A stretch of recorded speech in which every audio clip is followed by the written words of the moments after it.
O desmatamento da Amazônia quase triplicou este ano. Os dados foram comprovados pelo INPE, Instituto Nacional de Pesquisas Espaciais. Os satélites da instituição detectaram a perda de mais de 380 quilômetros quadrados da cobertura florestal só nos primeiros 3 meses de 2012.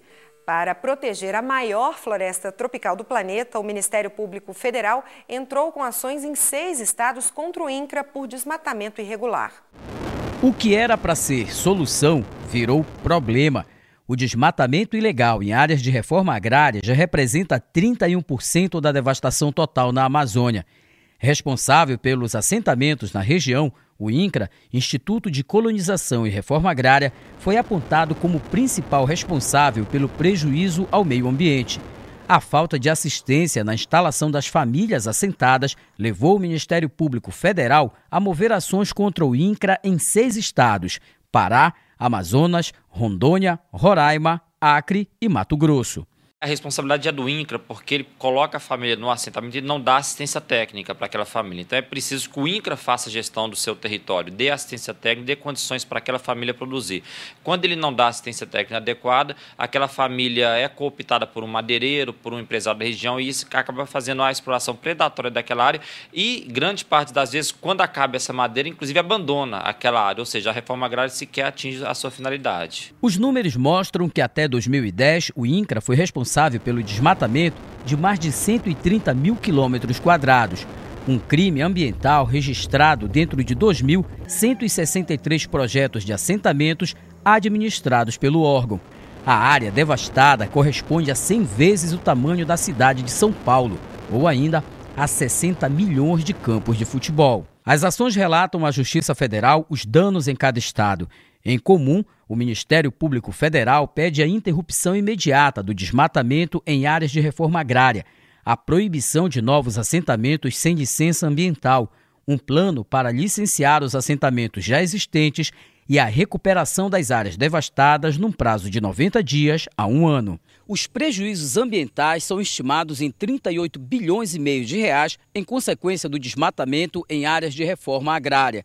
Os dados sobre o assunto são inéditos e foram obtidos a partir de fotos de satélites e análises feitas pelo IBAMA, INPE, Instituto de Pesquisas Espaciais, e o IMAZON, o Instituto Homem e Meio Ambiente da Amazônia. O resultado interessante foi que enquanto o desmatamento fora dos assentamentos, principalmente o desmatamento recente, ele teve uma tendência de queda, dentro dos assentamentos, esse desmatamento recente, ele demonstrou uma tendência de crescimento. No Pará, a resposta do INCRA veio por meio da associação que reúne os servidores do órgão. Eles se reuniram com o procurador Daniel Azeredo. Ronaldo Coelho, líder da categoria, diz que a instituição sofreu um déficit de 4 mil funcionários em 10 anos.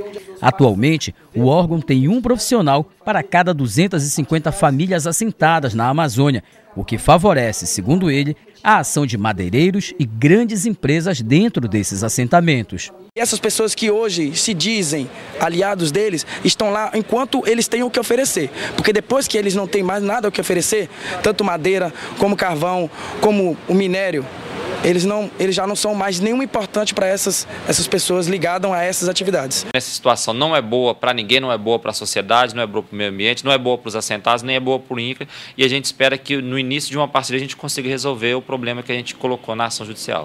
Em nota, o INCRA questionou os dados citados nas ações do MPF. Alegou que os percentuais se referem a áreas que não estão mais sob a administração do órgão e negou as acusações de promover e incentivar o desmatamento na Amazônia. Em Santa Catarina, o uso de redes fixas de pesca gera polêmica entre o Ministério da Pesca, o IBAMA e pescadores. O Ministério Público Federal entrou em ação para buscar uma saída para o impasse, de modo a garantir a proteção da biodiversidade e o sustento de quem vive da pesca.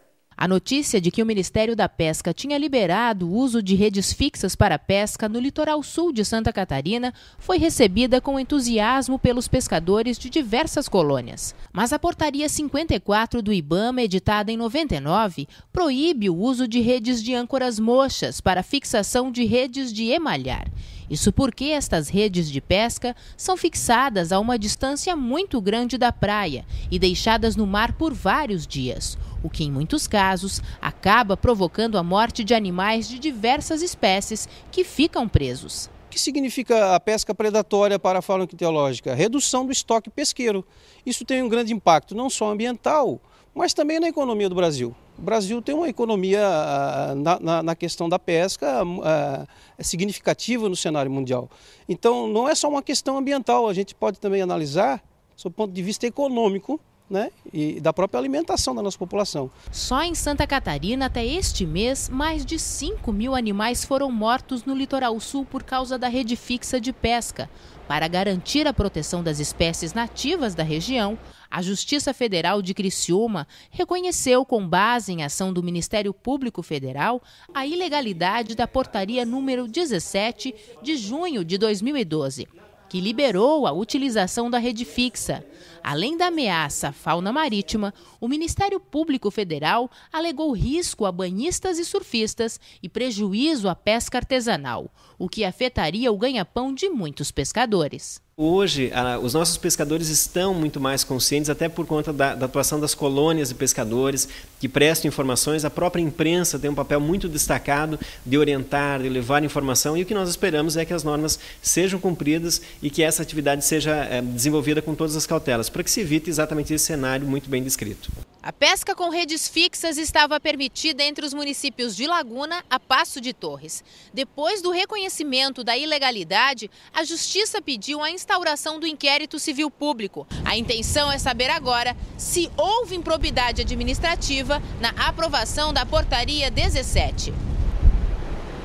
Depois da decisão judicial, a fiscalização na faixa litorânea sul de Santa Catarina vai ser reforçada, podendo acontecer em qualquer época do ano. O IBAMA e a Polícia Federal e o Ministério da Pesca são obrigados a efetuarem fiscalizações concretas, rotineiras e eficazes para fazer com que esses petrechos sejam retirados do mar, e as colônias de pesca também foram condenadas a colaborar com a fiscalização. O IBAMA em Santa Catarina foi procurado por nossa reportagem e afirmou que não vai se pronunciar sobre o caso.